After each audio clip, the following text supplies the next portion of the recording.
Assalamualaikum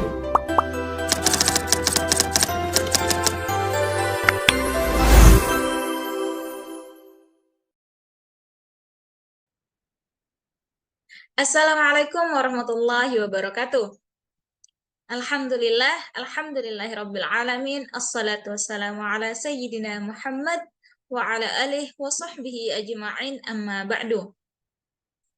Pertama-tama marilah kita panjatkan puji dan syukur kehadirat Allah Subhanahu wa taala.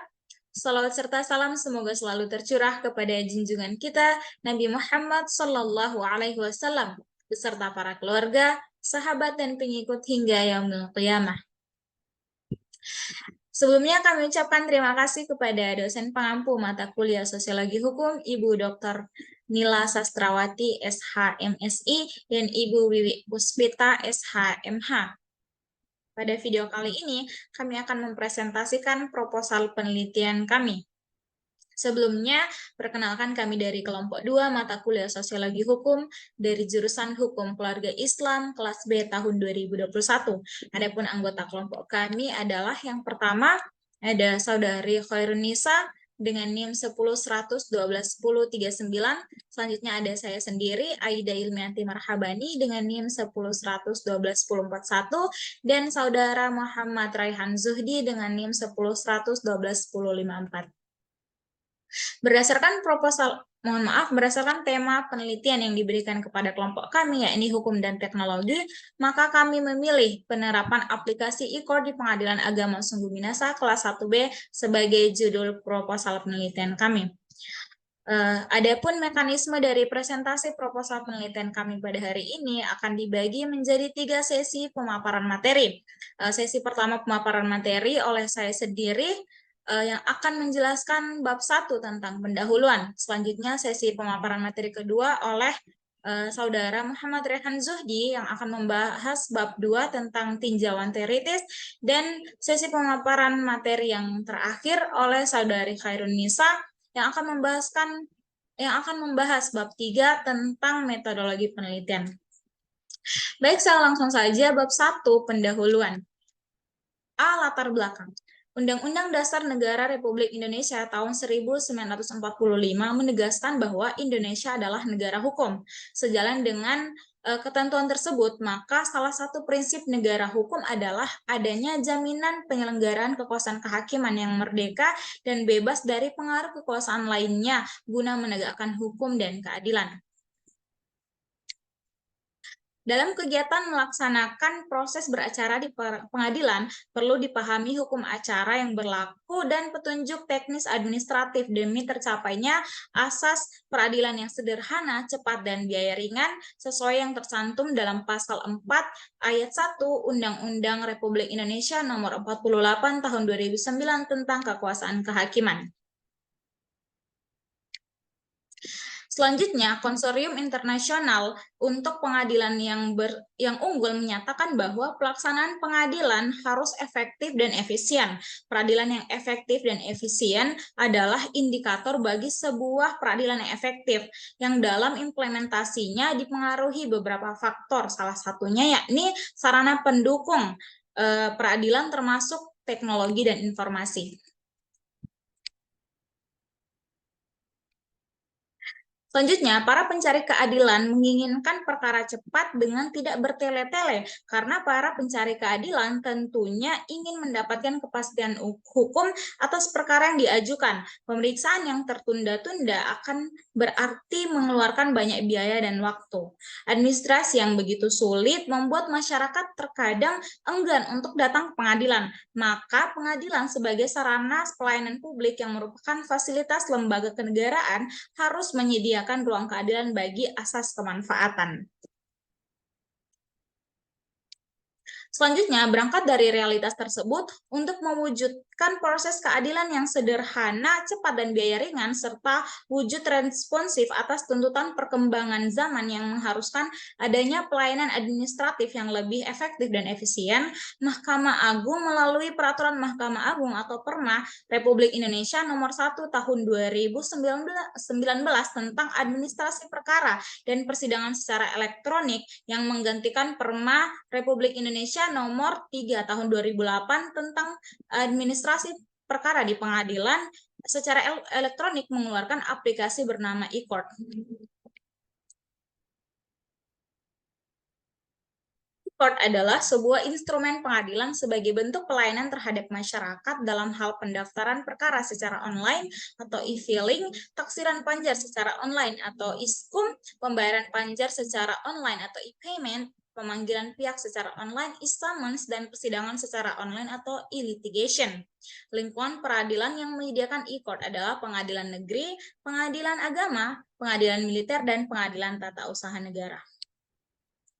Nah, berdasarkan fenomena di atas menunjukkan bahwa proses peradilan dengan aplikasi e-court yang mohon maaf, saya lanjut.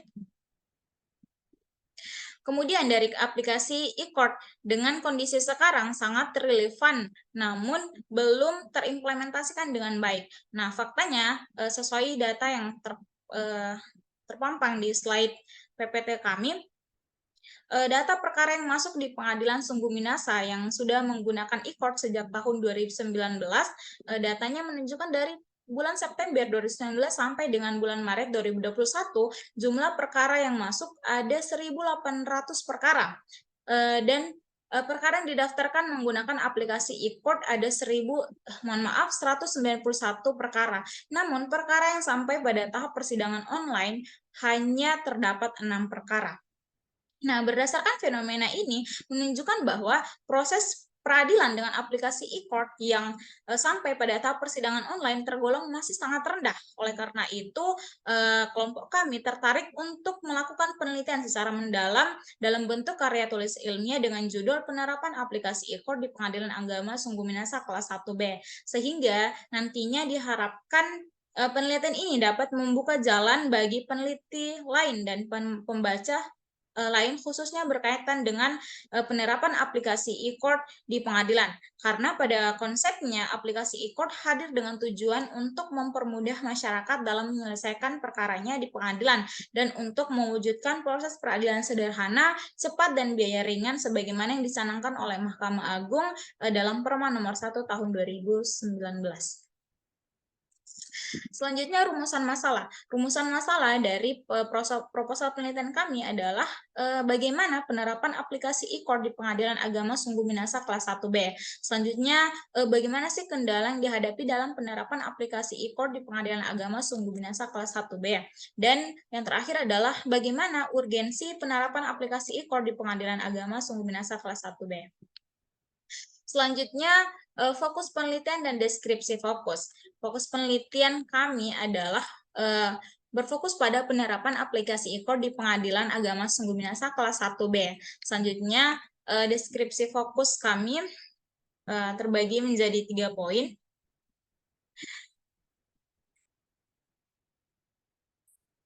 Yaitu yang pertama adalah penerapan. Penerapan yaitu adanya aksi, tindakan, atau mekanisme suatu sistem. Ungkapan mekanisme yang mengandung arti bahwa penerapan bukan hanya sekedar aktivitas, tetapi suatu kegiatan yang terencana dan dilakukan secara sungguh-sungguh berdasarkan acuan norma tertentu untuk mendapatkan tujuan kegiatan. Selanjutnya ada e-court.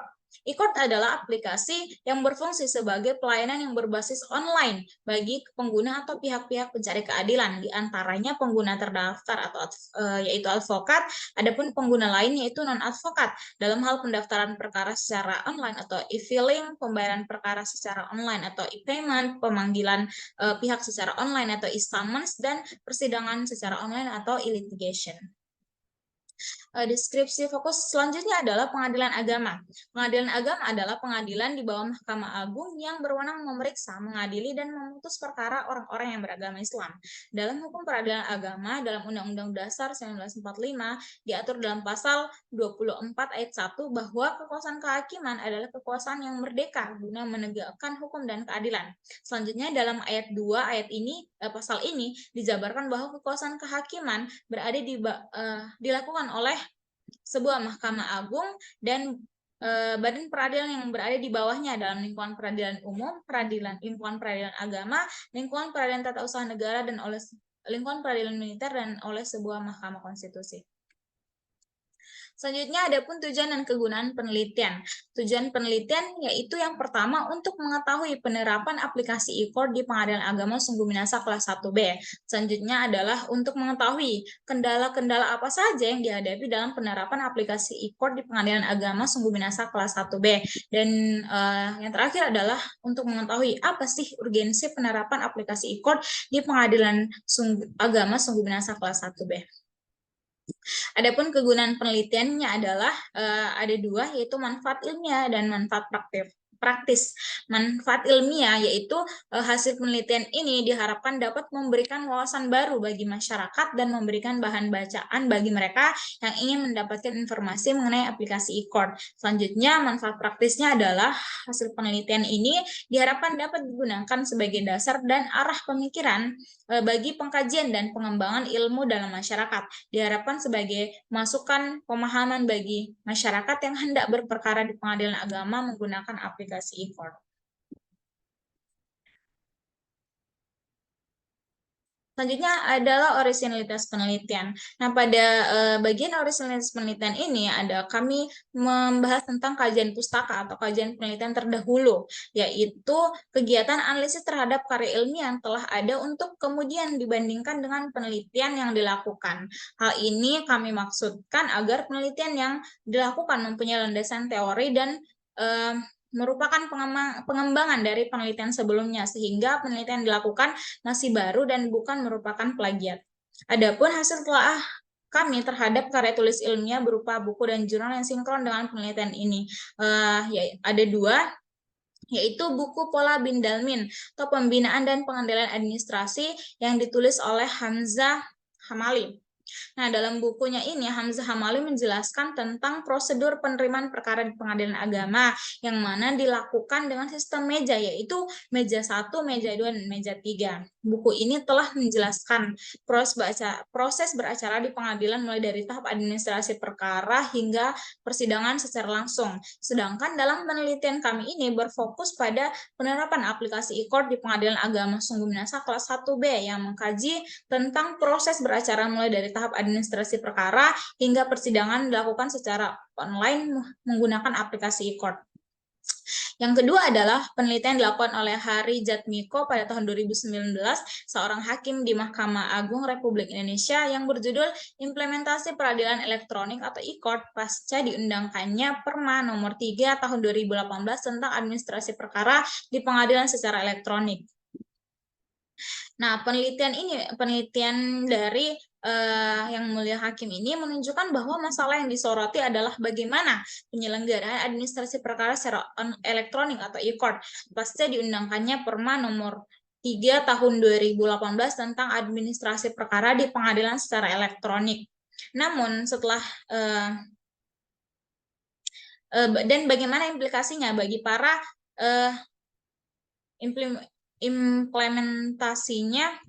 implikasinya bagi para pencari keadilan terhadap akses keadilan di pengadilan. Aspek yang dikaji dalam penelitian ini yaitu membahas tentang aplikasi e-court. Namun setelah diperiksa terdapat perbedaan. Nah, dalam penelitian Hari Jatmoko hanya mengkaji tentang penyelenggaraan administrasi perkara secara e-court, sedangkan studi kami ini mengkaji mulai administrasi perkara hingga persidangan yang dilakukan secara elektronik. Baik, itu saja yang dapat saya paparkan pada sesi penyampaian materi yang pertama. Selanjutnya akan dilanjutkan oleh rekan-rekan saya. Terima kasih. Wassalamualaikum warahmatullahi wabarakatuh. Bismillahirrahmanirrahim. Baik teman-teman sekalian, saya Muhammad Raihan Zuhdi akan melanjutkan presentasi proposal penelitian dari kelompok kami, yang dimana di sini saya akan membahas terkait dengan kajian teoritis yang ada dalam proposal kami. Yang pertama terkait dengan pengertian penerapan aplikasi e-court. Nah, dalam Kamus Besar Bahasa Indonesia, penerapan aplikasi e-court ini dibagi menjadi 3 kata, yaitu penerapan, elektronik, dan court. Penerapan itu sendiri diartikan sebagai aksi, tindakan, atau mekanisme terhadap suatu sistem. Kemudian elektronik adalah alat yang dibuat berdasarkan prinsip elektronika, hal atau benda yang menggunakan alat-alat dibentuk atau bekerja atas dasar elektronika. Sedangkan court sendiri berarti pengadilan, mahkamah, atau sidang pengadilan. Nah, sedangkan ICOR menurut istilah sering kita artikan sebagai sebuah instrumen berupa aplikasi di pengadilan sebagai bentuk pelayanan terhadap masyarakat dalam hal pendaftaran, pembayaran biaya panjar perkara, pemanggilan, dan persidangan secara online dengan mengirim dokumen persidangan. Sehingga dapat kita pahami bahwa e-court sendiri merupakan aplikasi online yang diciptakan guna mempermudah jalannya proses beracara di pengadilan mulai dari tahap pendaftaran perkara hingga putusan oleh majelis hakim. Nah, selanjutnya yang kedua terkait dengan dasar hukum e-court. Di sini ada 5 poin yang menjadi landasan atau dasar hukum e-court sebagai sebuah sistem yang digunakan dalam pengadilan sebagai proses beracara. Yang pertama, tentunya didasari dengan Undang-Undang Republik Indonesia Nomor 48 Tahun 2009 tentang kekuasaan kehakiman, yang dimana dalam pasal 2 ayat 4 menyebutkan bahwa pengadilan membantu mencari keadilan dan berusaha mengatasi segala hambatan dan rintangan untuk tercapainya peradilan yang sederhana, cepat, dan biaya ringan.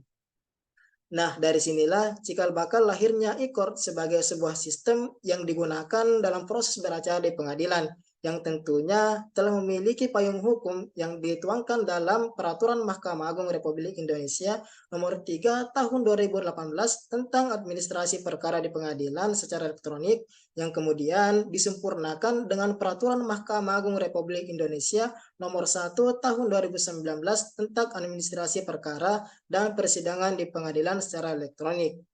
Nah, kemudian tentunya dilengkapi juga dengan surat keputusan Ketua Mahkamah Agung Republik Indonesia nomor 129 garis miring KMA garis miring SK garis miring angka Romawi 8 garis miring 2019 tentang petunjuk teknis administrasi perkara dan persidangan di pengadilan secara elektronik.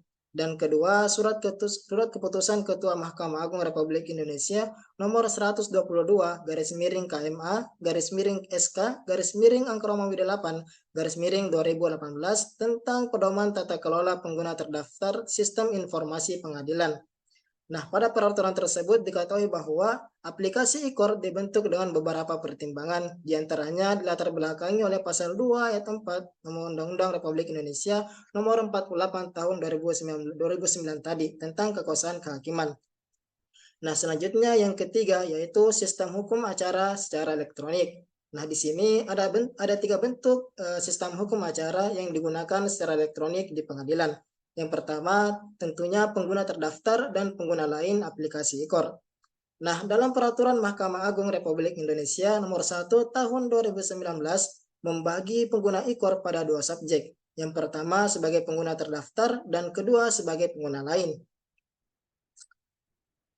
Pengguna terdaftar adalah advokat yang memiliki syarat sebagai pengguna sistem informasi pengadilan dengan hak dan kewajiban yang diatur oleh Mahkamah Agung, sedangkan pengguna lainnya yaitu subjek hukum selain advokat yang memenuhi syarat untuk menggunakan sistem informasi pengadilan dengan hak dan kewajiban yang diatur oleh Mahkamah Agung. Nah, di sini perbedaan antara Peraturan Mahkamah Agung Nomor 3 Tahun 2018 dengan Peraturan Mahkamah Agung Nomor 1 Tahun 2019, salah satunya adalah terletak pada pengguna aplikasi e-court. Nah, dalam Peraturan Mahkamah Agung Nomor 3 Tahun 2018, hanya memberikan kesempatan kepada advokat yang telah mendaftar untuk berperkara secara e-court. Bagi advokat yang belum terdaftar dan masyarakat lainnya, tidak diberikan ruang untuk mempergunakan fasilitas aplikasi e-court. Namun, dengan hadirnya Peraturan Mahkamah Agung Nomor 1 Tahun 2019 telah membuka jalan terhadap pengguna aplikasi e-court bukan hanya bagi pengguna terdaftar saja, namun juga seluruh lapisan masyarakat yang berkepentingan dengan pengadilan dapat memanfaatkannya. Nah, pengguna terdaftar di sini adalah advokat yang memenuhi syarat sebagai pengguna sistem informasi pengadilan dengan hak dan kewajiban yang diatur oleh Mahkamah Agung. Sedangkan pengguna lainnya adalah subjek hukum selain advokat yang memiliki syarat untuk menggunakan sistem informasi pengadilan dan tentunya hak dan kewajibannya diatur oleh Mahkamah Agung, yang dimana terdiri dari beberapa lapisan masyarakat, yaitu yang pertama jaksa atau pengacara negara, yang kedua Biro Hukum Pemerintah, Polri atau TNI, yang ketiga Kejaksaan Republik Indonesia, yang keempat direksi atau pengurus atau karyawan yang ditunjuk oleh badan hukum, dan yang keempat adalah kuasa insidentil yang ditentukan oleh undang-undang sebagaimana yang tertuang dalam pasal 1 Peraturan Mahkamah Agung Nomor 1 Tahun 2019. Selanjutnya yang kedua yaitu administrasi perkara secara elektronik. Yang pertama di sini adalah pendaftaran perkara secara online atau e-filing, yang dimana pengguna terdaftar mendaftarkan perkara secara daring atau online melalui aplikasi e-court yang dapat dilakukan di mana saja dan kapan saja melalui web browser. Pengguna melakukan login atas akun yang dimilikinya, kemudian memilih pengadilan tertentu sebagai pengadilan tempat mengajukan gugatan. Pengguna terdaftar kemudian mengunggah surat gugatan dalam bentuk PDF atau Word. Nah, dalam melakukan pendaftaran perkara secara elektronik, harus diperhatikan tentang persetujuan pihak berperkara bahwa yang bersangkutan menyatakan kesediaannya untuk berperkara secara elektronik. Nah, tahapan pendaftaran tersebut dapat dilakukan dengan cara-cara sebagai berikut. Yang pertama, dengan memilih pengadilan yang berwenang. Yang kedua, mengunggah surat kuasa khusus. Yang ketiga, mendapatkan nomor pendaftaran online. Yang keempat, menginput data pihak. Dan yang kelima, mengunggah dokumen gugatan atau permohonan dan surat persetujuan prinsipal untuk beracara secara elektronik. Nah, selanjutnya yaitu pembayaran secara online atau e-payment. Nah, aplikasi e-court menyediakan elektronik surat kuasa umum untuk membayar atau yang biasa kita sebut dengan e-skum dan kode virtual. Kemudian, proses pendaftaran ini juga didukung dengan kemudahan dalam pembayaran panjar biaya perkara melalui fitur e-payment bagi masyarakat pencari keadilan. Nah, tentunya kemudian yang ketiga yaitu pemanggilan secara online atau biasa kita sebut dengan e-summon. Sesuai dengan ketentuan Peraturan Mahkamah Agung Republik Indonesia Nomor 1 Tahun 2019 yang menyatakan bahwa pemanggilan yang pendaftarannya dilakukan secara e-court, maka pemanggilan kepada pengguna terdaftar dilakukan secara elektronik yang dikirim ke alamat domisili elektronik pengguna terdaftar. Nah, selanjutnya yang ketiga yaitu persidangan secara online atau e-litigasi. Nah, persidangan secara elektronik menghendaki proses persidangan yang dilakukan secara lebih sederhana, cepat, dan biaya ringan. Meskipun dikatakan sebagai persidangan elektronik, namun tetap terdapat titik-titik tertentu yang harus dihadiri oleh para pihak yang berperkara. Nah, dalam persidangan perkara secara online ada 4 agenda yang dilakukan. Yang pertama adalah court calendar atau penentuan court calendar. Menurut Peraturan Mahkamah Agung Nomor 1 Tahun 2019, bahwa setiap persidangan secara elektronik haruslah dibuat court calendar. Court calendar ini dibuat untuk mempermudah tahapan persidangan agar proses jawab-menjawab, pembuktian, kesimpulan, dan putusan dapat terjadwalkan secara teratur. Kemudian yang kedua yaitu replik-duplik dalam sistem informasi pengadilan. Bentuk konkretnya adalah pelaksanaan sebagian agenda persidangan dapat dilakukan secara elektronik, yakni acara jawaban, replik-duplik, dan kesimpulan.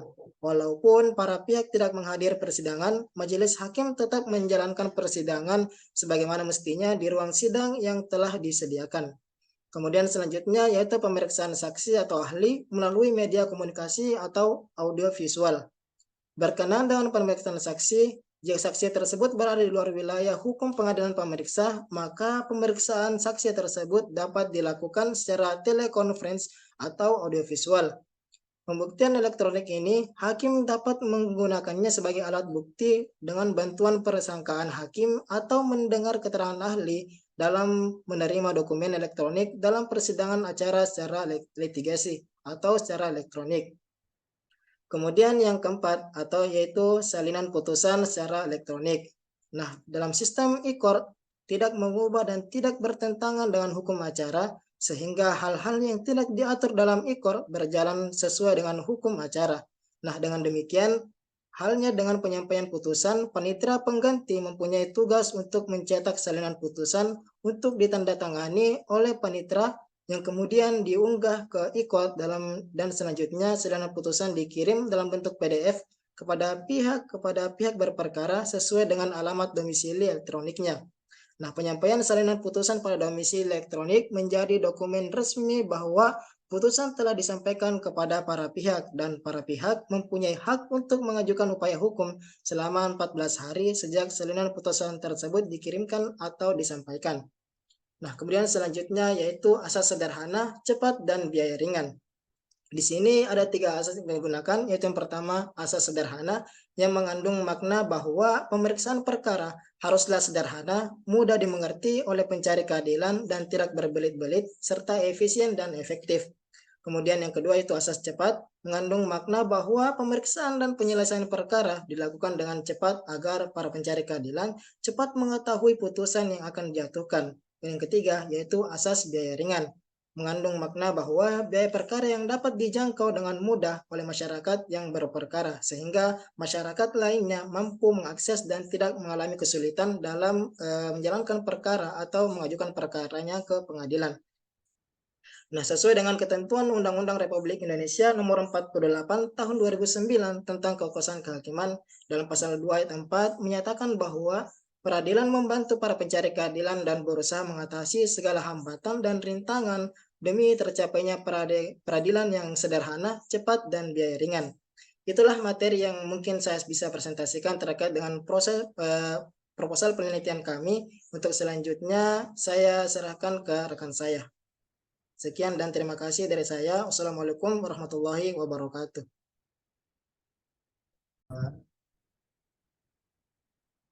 Bismillahirrahmanirrahim. Baik teman-teman sekalian, saya Khairunisa akan melanjutkan presentasi dari proposal kami terkait dengan metodologi penelitian. Bagian A yaitu jenis penelitian dan lokasi penelitian. Yang pertama, jenis penelitian. Jenis penelitian pada tulisan ini adalah penelitian kualitatif dalam bentuk field research atau penelitian lapangan. Penelitian kualitatif adalah penelitian yang dilakukan secara alami, apa adanya dalam situasi normal dan tidak dapat dimanipulasi keadaan dan kondisinya. Menekankan pada deskripsi secara alami.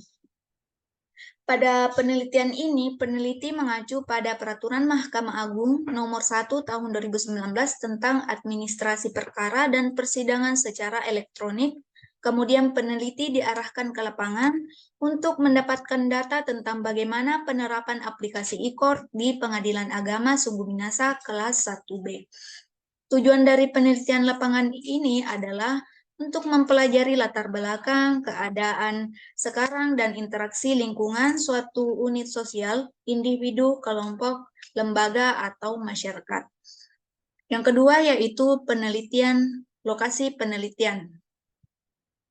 Penelitian ini dilakukan di salah satu pengadilan agama di Sulawesi, tepatnya di Pengadilan Agama Sungguh Minasa, Jalan Masjid Raya, Kecamatan Sombaopu, Kabupaten Goa, Sulawesi Selatan. Adapun alasan dipilihnya pengadilan agama tersebut sebagai lokasi penelitian ini karena merupakan salah satu pengadilan yang telah menerapkan aplikasi e-court dalam proses beracara mulai dari administrasi perkara hingga persidangan. Di lokasi ini, peneliti bertujuan untuk menggambarkan tentang penerapan aplikasi e-court, faktor kendala, serta urgensinya. Selanjutnya yaitu bagian B, pendekatan penelitian. Pendekatan berarti sebuah proses perbuatan cara mendekati suatu objek. Terkait dengan penelitian ini, pendekatan yang digunakan adalah pendekatan yuridis. Pendekatan yuridis atau peraturan perundang-undangan adalah suatu pendekatan yang digunakan untuk menelaah peraturan atau undang-undang yang terkait dengan pembahasan. Dalam hal ini mengacu pada Perma Nomor 1 Tahun 2019 tentang administrasi perkara dan persidangan di pengadilan secara elektronik. Selanjutnya yaitu sumber data. Sumber data dalam penelitian kualitatif berupa kata-kata, tindakan, dan data tambahan seperti dokumen dan lain-lain. Sumber data dalam penelitian ini terbagi atas dua bagian, yaitu yang pertama sumber data primer, yang kedua sumber data sekunder. Yang pertama yaitu sumber data primer. Adapun sumber data primer yaitu informan. Informan adalah orang yang dimintai informasi oleh pewawancara yang diperkirakan menguasai dan memahami data-data terkait objek yang sedang diteliti.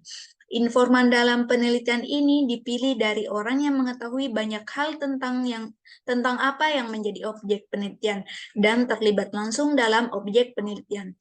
Sehingga data primer dalam penelitian ini yaitu hakim, panitera, advokat, dan masyarakat atau pencari keadilan. Yang kedua yaitu sumber data sekunder. Yang pertama dokumen. Dokumen dapat dikategorikan dalam penelitian ini. Dokumen yang diperlukan adalah dokumen atau arsip yang dapat memberikan keterangan yang jelas mengenai kondisi penelitian secara geografis, administratif, dan sosiokultural. Yang kedua yaitu kepustakaan. Kepustakaan yang dimaksud adalah literatur dan hasil penelitian yang relevan. Sumber data tertulis ini seperti laporan penelitian ilmiah, tesis atau disertasi, buku-buku yang relevan, media massa, dan lain-lain. Peneliti menggunakan kepustakaan dari berbagai sumber yaitu buku, internet, tesis, atau disertasi, artikel, dan jurnal tentang aplikasi e-court untuk memperdalam pengetahuan dan mempermudah peneliti dalam menyusun penelitian. Yang terakhir yaitu foto. Sekarang ini sudah lebih banyak dipakai sebagai alat untuk keperluan penelitian kualitatif karena dapat dipakai dalam berbagai keperluan. Foto menghasilkan data deskriptif yang cukup berharga dan sering digunakan untuk menelaah segi-segi subjektif dan hasilnya sering dianalisis secara induktif. Ada dua kategori foto yang dapat dimanfaatkan dalam penelitian kualitatif, yaitu foto yang dihasilkan orang dan foto yang dihasilkan oleh peneliti sendiri. Selanjutnya, bagian D yaitu metode pengumpulan data. Pengumpulan data merupakan proses pengumpulan berbagai data dan informasi yang relevan dan diperlukan dalam penelitian. Penelitian ini menggunakan 3 metode pengumpulan data, yaitu yang pertama observasi, yang kedua wawancara, dan yang ketiga yaitu dokumentasi. Adapun penjabarannya sebagai berikut. Yang pertama yaitu observasi. Metode pertama yang digunakan adalah observasi terhadap objek penelitian. Observasi adalah kemampuan seseorang untuk menggunakan pengamatannya melalui hasil kerja panca indera mata serta dibantu dengan panca indera lainnya. Jadi, metode observasi adalah metode pengumpulan data yang digunakan untuk menghimpun data penelitian melalui pengamatan dan penginderaan. Dalam melakukan observasi, peneliti hadir di lokasi penelitian sebagai pengumpul data terhadap objek penelitian untuk mengetahui sejauh mana efektivitas penerapan aplikasi e-court di Pengadilan Agama Sungguh Minasa kelas 1B. Yang kedua yaitu wawancara. Wawancara merupakan salah satu perangkat metodologi favorit bagi peneliti kualitatif. Wawancara atau interview adalah salah satu bentuk komunikasi verbal atau semacam percakapan yang bertujuan memperoleh informasi. Dengan kata lain, wawancara adalah bentuk perbincangan, seni bertanya dan mendengar. Percakapan dilakukan oleh dua pihak, yaitu pewawancara yang mengajukan pertanyaan dan terwawancara yang memberikan jawaban atas pertanyaan. Dalam hal ini, peneliti akan mengadakan dialog atau tanya jawab langsung kepada hakim, panitera, dan avokat yang mengetahui jelas mengenai penerapan aplikasi e-court di Pengadilan Agama Sungguh Minasa kelas 1B. Sebelum melakukan wawancara, peneliti telah menyiapkan instrumen wawancara yang berisi pertanyaan-pertanyaan yang terkait dengan aplikasi e-court. Selanjutnya yaitu dokumentasi. Dokumentasi yaitu mencari data mengenai hal-hal atau variabel yang berupa catatan, transkrip, buku, surat kabar, majalah, notulen, agenda, dan sebagainya yang ada hubungannya dengan topik pembahasan yang diteliti. Dokumen merupakan salah satu alat yang digunakan untuk mengumpulkan data dalam penelitian kualitatif. Dalam hal ini, dokumentasi yang digunakan berupa catatan dan kamera yang disertai dengan alat perekam suara yang digunakan. Data yang diperoleh dari hasil dokumentasi ini akan diolah dan dijadikan satu dengan data yang diperoleh melalui observasi dan interview. Selanjutnya, bagian E yaitu instrumen penelitian. Ada dua hal utama yang sangat berpengaruh terhadap kualitas dari hasil penelitian, yaitu kualitas instrumen penelitian dan kualitas pengumpulan data. Dalam penelitian kualitatif, instrumen penelitian yang utama adalah peneliti sendiri. Oleh karena itu, peneliti sebagai instrumen juga harus divalidasi seberapa jauh kesiapan peneliti untuk terjun ke lapangan. Validasi terhadap peneliti sebagai instrumen meliputi validasi terhadap pemahaman metode yang digunakan, penguasaan wawasan tentang bidang yang diteliti, kesiapan peneliti memasuki objek penelitian baik secara akademik maupun logistiknya.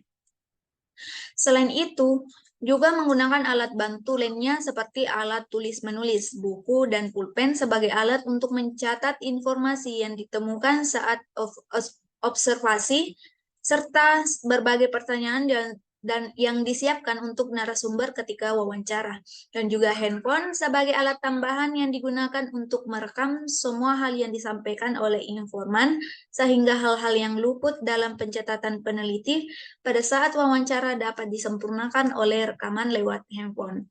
Selanjutnya yaitu teknik pengelolaan dan analisis data. Yang pertama yaitu adapun penjabaran ketiga, teknik yang dimaksud adalah yang pertama reduksi data. Reduksi data yaitu proses pemilihan, pemusatan perhatian pada penyederhanaan, pengabstrakan, dan transformasi data kasar yang muncul dari catatan tertulis yang diperoleh dari lapangan. Yang kedua yaitu penyajian data. Penyajian data adalah penyajian sekumpulan data dari informan yang tersusun dan kemungkinan adanya penarikan kesimpulan dan pengambilan tindakan. Penyajian data dilaksanakan dengan cara deskriptif yang didasarkan kepada aspek yang diteliti. Tahap ini adalah tahap di mana penyatuan antara teori yang sudah ada dan hasil yang didapatkan di lapangan. Yang ketiga yaitu penarikan kesimpulan. Langkah terakhir setelah data direduksi dan disajikan yaitu menarik kesimpulan dari data yang ditemukan di lapangan. Penarikan kesimpulan dilakukan setelah membandingkan antara teori dan fakta yang ditemukan di lapangan dengan melihat kesesuaian tindakan dalam lingkup teori. Kesimpulan dapat dibuat melalui metode induktif, yaitu dengan bertolak dari data yang khusus kemudian disimpulkan secara umum, dan metode deduktif yaitu bertolak dari data umum kemudian disimpulkan secara khusus. Setelah didapatkan kesimpulan, maka inilah yang menjadi temuan baru dalam penelitian. Demikianlah presentasi proposal penelitian dari kami. Mohon maaf apabila terdapat kesalahan dan kekurangan. Sebagai penutup, saya akan mengutip sebuah adagium hukum, Salus Populi Suprema Lex Exto. Keselamatan rakyat adalah hukum tertinggi. Sekian dari kami. Assalamualaikum warahmatullahi wabarakatuh.